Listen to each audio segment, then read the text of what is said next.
Hello and welcome. You're watching News Central TV. I am Judith TV. Here are the stories making rounds beyond the continent.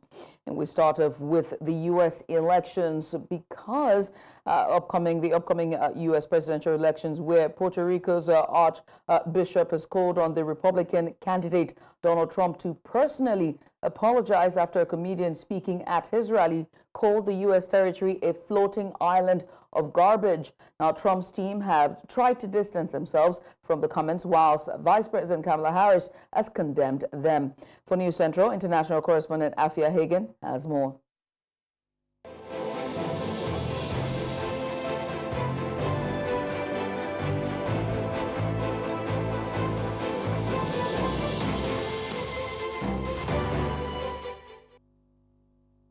Donald Trump told supporters he's not a Nazi, using a rally in the final week of a bitter White House race to refute accusations of authoritarianism, including from a former top aide who branded him a fascist.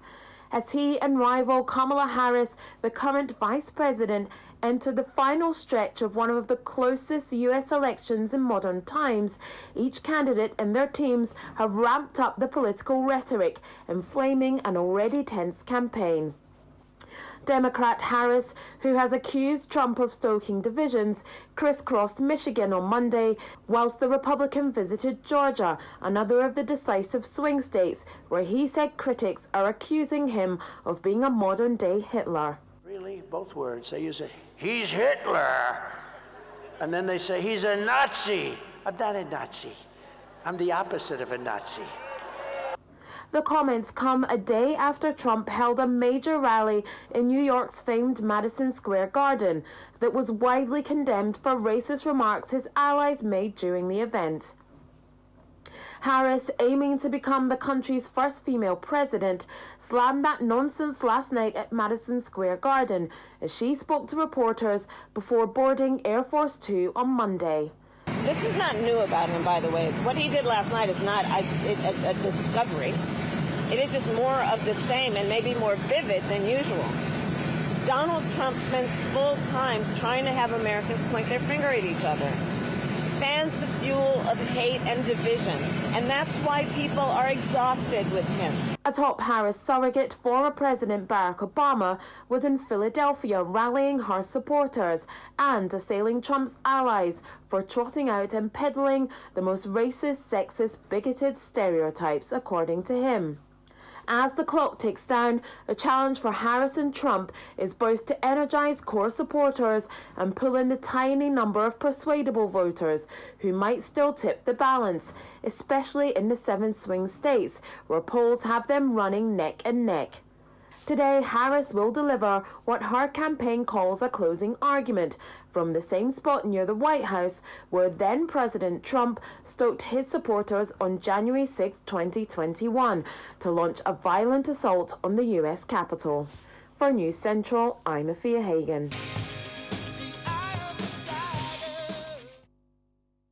Clearly, indeed, the eye of the tiger. Meanwhile, Donald Trump says that his weekend rally in New York's iconic Madison Square Garden, criticized for its speaker's crass and racist rhetoric, was a love fest. Trump, while speaking at a campaign event at his South Florida mansion, said there has never been an event so beautiful.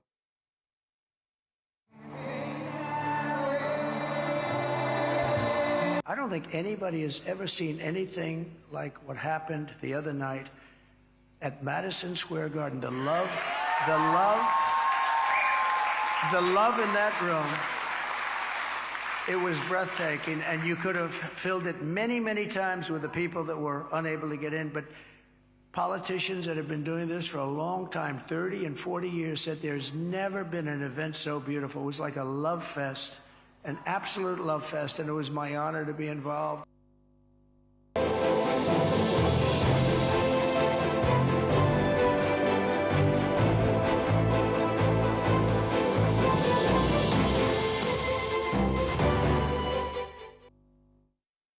And now to updates on the Middle East conflict. Yemen's Iran-backed Houthi rebels have taken responsibility for a drone attack on southern Israel on Tuesday, confirming an earlier report by the Israeli military.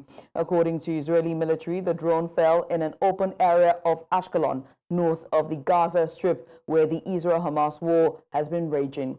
Meanwhile, the Houthis claim the attack was carried out with a number of drones that have successfully achieved their objectives.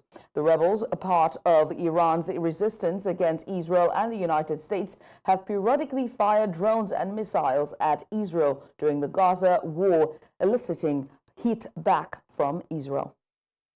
وفي إطار المرحلة الخامسة من التصعيد نفذ سلاح الجو المسير في القوات المسلحة اليمنية عملية عسكرية نوعية استهدفت المنطقة الصناعية للعدو الإسرائيلي في منطقة عسقلان جنوبية فلسطين المحتلة، وقد نفذت العملية بعدد من الطائرات المسيرة، ونجحت المسيرات في الوصول إلى أهدافها بفضل الله. المسلحة اليمنية 3 عمليات عسكرية ضمن الاستمرار في فرض الحصار البحري على العدو الإسرائيلي، حيث استهدفت العملية الأولى سفينة إسي مونتريال جنوبي البحر العربي بطائرتين مسيرتين، وكانت الإصابة دقيقة بفضل الله.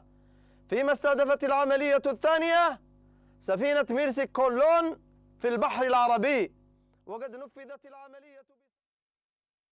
So to tell you that residents in entire Lebanon have said Israel has targeted their city's tourist hot, an attack they see as aimed at undermining their economy and morale.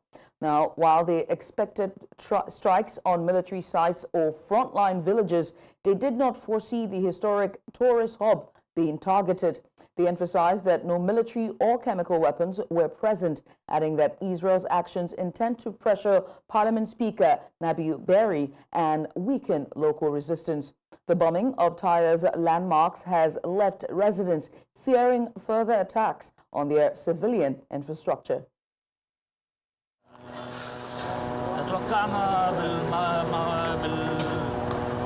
بالضياع المواجهات توقعنا من المقاومين الأبطال، توقعنا من المراكز العسكرية، بس ما توقعنا من نص المدينة السياحية اللي كل عمرها هي سياحية ومصنفة سياحية ومعروفة سياحية عنا وعند غيرنا. ركزوا أول شغلة، هيدا دليل ضعف، سور ما فيها شيء أصلاً، وهن بيعرفوا إنه فيش مبنى ضربوه وفي شيء. ركزوا على سور ليضغطوا على الرئيس بري ويضغطوا على المقاومة إنه نحن بنقدر ندمركم، مع إني مش سور جميلة، سور راقي، سور مدينة حلوة، سور بتجمع كل الأديان، بتحب كل العالم، سور بيقصدها الغريب من كل دول العالم بيجي عليها، على بحرها، عند أهلها، عند ناسها. يعني شو بدنا نقول؟ ما في ضوابط عنده، ما في حدود. هيدا دليل خوف، هيدا دليل خوف منه أصلاً للعدو الصهيوني. وهالشارع شارع سياحي بامتياز، هذا يعني شارع اقتصادي، شرش الحياة الاقتصادية لصور. يعني في عالم آلاف العائلات عم تاكل وتشرب من ورا بس الله وهالشارع هون، شارع المطاعم، لا في صواريخ نووية ولا كيميائية ولا مصانع، بس الظاهر الإسرائيلي بده يغيرنا معالم الحياة عنا. أبداً ممكن مطارح معينة يا خيي، مناطق عسكرية مثل ما بيدعي الإسرائيلي، أوكي، بس إنه هيدا الشارع أبداً. Meanwhile, Israel's parliament has banned the United Nations Relief and Works Agency for Parliament, Works Agency for Palestine Refugees in the Near East, and that's UNRWA, from operating in Israel and the occupied East Jerusalem. Now, despite oppositions or objections from international community, lawmakers passed the bill with 92 votes in favor and 10 against after years of harsh Israeli criticism of UNRWA, which has only increased since the start of the war in Gaza. Experts say the ban of the agency, which has provided essential aid across Palestinian territories and refugees for more than 7 decades, is a blow to humanitarian work. UNRWA Chief Felipe Lazzarini condemned the decision, saying it set a dangerous precedent. This happened amid condemnation and criticism, the United States, Britain, and Germany, among others. In the meantime, following Israel's decision to pass a law banning UNRWA from operating and engaging within their territories, Israeli and Palestinians and other nationals have reacted to the development. While some Israelis think it is a good decision, some Palestinians believe it is a move to pressurize and displace their people. The controversial law was passed amid disagreement amongst lawmakers, as well as widespread criticism and condemnation from the international community.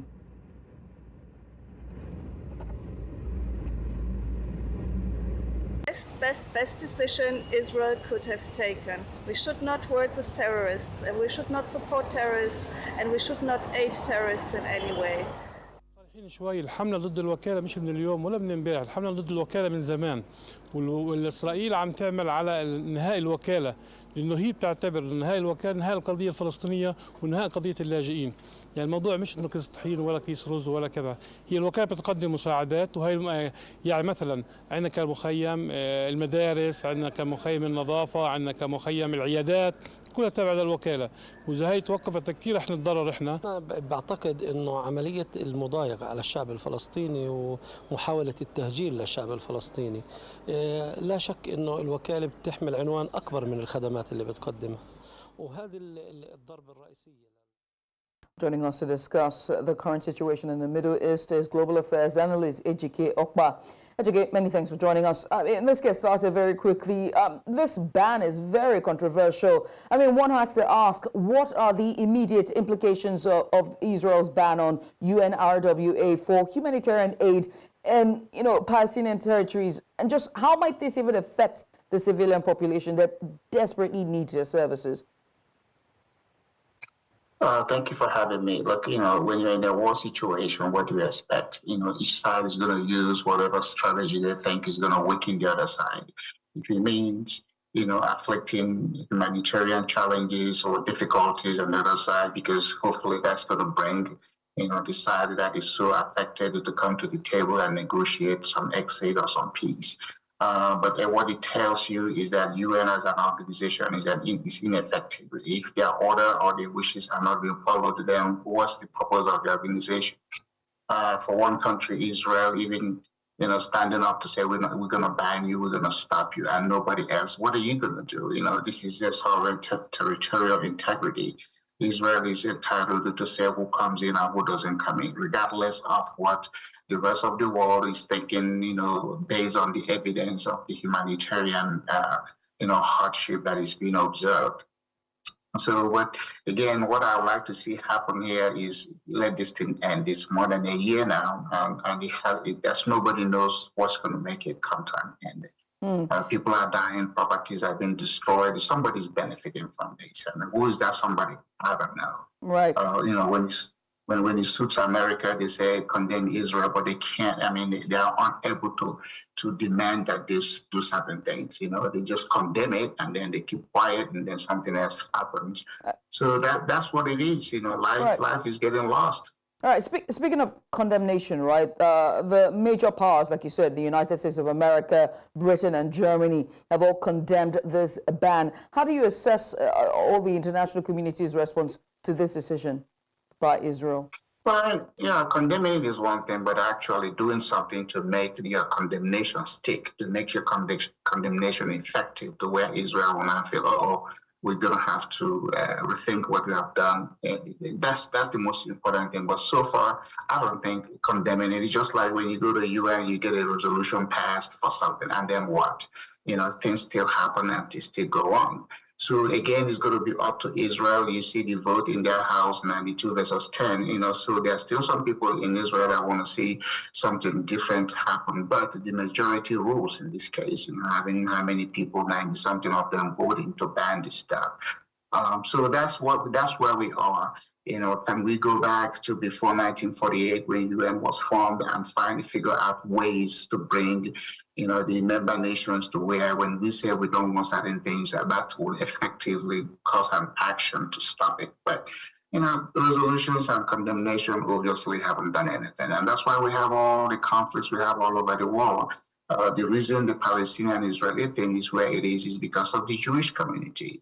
You know, they have the money, they have the media, they are able to get their story ahead of that of everybody. You know, there are things happening in Africa. Who cares? It doesn't make the news. But if it's anything between the Palestinians and the Jews, then everybody's attention is drawn to it. Ejike, you're talking about deep pockets here and a power play here, right? But there's got to be some sort of consequences to this legislation. There must be potential long-term consequences of this legislation. I mean, when it comes for peace process, if not now, years after, when all of this has come to some sort of headway or resolution. Well, of course, the consequences are there. The families that have lost loved ones, or the families that are going to end up with family members that are maimed or injured, that are going to carry this wound and injury, those are the consequences. But what will stop the action? What will make nations' leadership to say, we're not going to do this? Instead, let's go diplomatic route. But I don't know I don't have that answer. I don't know what it will be. It hurts me to see, especially children and women, you know, having to suffer because of the conflict that we see. So, you know, America is caught between the hot place and the, you know, and the post. What are they going to say? You know, Israel don't do it. You know, it's like, you know, you go to lions that are about to pounce on somebody, you pat the back, hey, don't do it. The lion still takes off and pounces on somebody. And then we now wait and start to see, okay, how are we going to talk about it so that it doesn't happen, whatever it happens. You know, as long as there are going to be human beings on earth, we're going to have conflict. You know, roll back the tape during the time of Jesus Christ, you know, it wasn't even a milk and honey period. So we just have to find a way to live, you know. I mean, America, one of the American states' motto is, you know, live and let live. But how good is that? You know, some people live, they don't want other people to live. So that's where we are. Right. And let's look at the impact of this on the operational capabilities of other international humanitarian organizations. For example, the Red Cross. And we saw yesterday the head of the Red Cross and its other subsidiaries come out to criticize how, you know, local workers have been affected by the conflict and how they need to act fast, because Red Cross cannot work without their local workers who are indigenous of those regions. How will this affect international organizations such as this in those regions? And what strategies might they need to adopt in response to protect their workers? Well, I mean, we've seen refugee workers being kidnapped or, you know, being held, you know, hostage in order to, again, put pressure to see something other than, you know, what's going on happen. That hasn't happened. You know, the Red Cross is, you know, a non-partisan, non-partisan organization. They respond when things happen.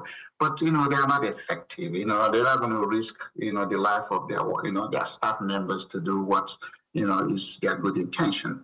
And then the UN, that is, you know, every member nation is signed on to, is not getting their way. And so other organizations are just going to, you know, be on defense, you know, say, hey, what are we going to do? Because we don't want to get into it and risk the life of our own members. Again, you know, when I watch this stuff, you know, being a child of Nigerian Civil War and seeing what happened, you know, that's how many years ago in the 21st century with all the technologies and access to information, and seeing that happen is like, you know, you shake your head and say, when are we going to really live and let live? Right. You know, I don't know the answer to that. Honestly, and that should just be the mantra for every individual and also every human being in the world. If humanity was to take place, is always to live and let live. But I have to let you go now. Ejike, many thanks for doing this with us. Always sublime as always. Ejike Okpa, Global Affairs Analyst, speaking to me on the current situation in the Middle East. Once again, many thanks. Thank you for having me. And we're going to short break. When we return, authorities in Austria launch manhunt for alleged killer of mayor. This and more stories after the break. Stay here. And you're welcome back. And we continue the news in Europe as Austrian authorities say that a manhunt is underway in northern Austria for a gunman considered extremely dangerous and suspected of killing a local mayor and another person. The body of a man in the village of Altafaden was discovered by the police, who later identified the victim as the mayor of the nearby town of Kirchenberg, Ode Donner. adding that a dispute over hunting rights was possibly behind the shooting. Spokeswoman Ulrika Handelbar said that the police are on the lookout for a 56-year-old local who is believed to be still armed and extremely dangerous. According to her, the second victim was a former hunting official. The area has been completely sealed off. Konnten wir herausfinden, und nachdem wir bei der Polizei ist gestern um etwa 8:30 ein Notruf eingelangt, dass ein Mann niedergeschossen worden wäre. Natürlich ist sofort eine Großaktion der Polizei angelaufen. Es sind sowohl Ermittlungskräfte abgegangen, hingefahren, aber es sind auch Zugriffskräfte sofort aktiviert worden. Und um 10 Uhr kam dann die Nachricht, dass es einen zweiten Toten gibt. Es hat sich relativ rasch der Tatverdacht auf den nunmehr Beschuldigten gerichtet. Und es war relativ rasch klar, dass es jagdrechtliche Probleme sind, die hier eventuelle Motiv sein könnten. Auch das Fahrzeug, mit dem unterwegs ist, oder eines der Fahrzeuge. And still in the region, Spanish Prime Minister Pedro Sánchez has dismissed a new investigation against his wife, Bogana Gómez, calling the accusations false and saying there is nothing to support them. Speaking on Tuesday, Sánchez attributed the claims to those he described as right-wing extremist organizations that he says have repeatedly targeted his wife over the past year. He insists that time will put things in their place, adding that where there is nothing, nothing can be found. Que se han presentado contra mi mujer parten de las mismas organizaciones ultraderechistas. Esta es otra más. Por tanto, mismo recorrido de las mismas organizaciones ultraderechistas que están acusando falazmente a mi esposa. Y por tanto, pues confianza en la justicia, en el Estado de Derecho, y que el tiempo al final pondrá las cosas en su sitio. Sí que llevamos ya casi un año. The Catholic Church has acknowledged the need for reforms in its inaugural report on child protection released by the Pontifical Commission for the Protection of Minors. Established by Pope Francis in 2014, the Commission's 50-page report has called for easier removal of abusive priests and improved access to truth for victims. Cardinal Sean O'Malley noted that the Church is emerging from a dark period of failure, emphasizing the urgent need for change. The report highlighted the importance of accountability and proposed clearer responsibilities for handling abuse cases. Among its recommendations, the Commission, however, suggested considering the establishment of an ombudsman for victims and further studying reparations. Their stories reveal a deceitful period where church leaders tragically failed those who we are called to shepherd. It's a tragic period where church leaders make decisions without adherence to policies, procedures, or basic standards of concern for victims. Then there is a second period, one that we are beginning to see take shape in so many parts of the globe, and where accountability, care, and concern for victims is beginning to bring light to the darkness. It's a period where robust reporting systems are in place, allowing us to listen and respond to victims with a trauma-informed approach. It's about it regularly. Not giving information to survivors and keeping these sort of opaque canonical investigations is one of the proposals we talk about in the annual report. And that's all we can take beyond the continent. Now remember that you can watch News Central live on DSTV channel 422. We're also on Star Times. You can find us on channel 274. You can also watch us on Avo TV, or better yet, just stream us live on YouTube. Many thanks for watching. I am Judith, TV.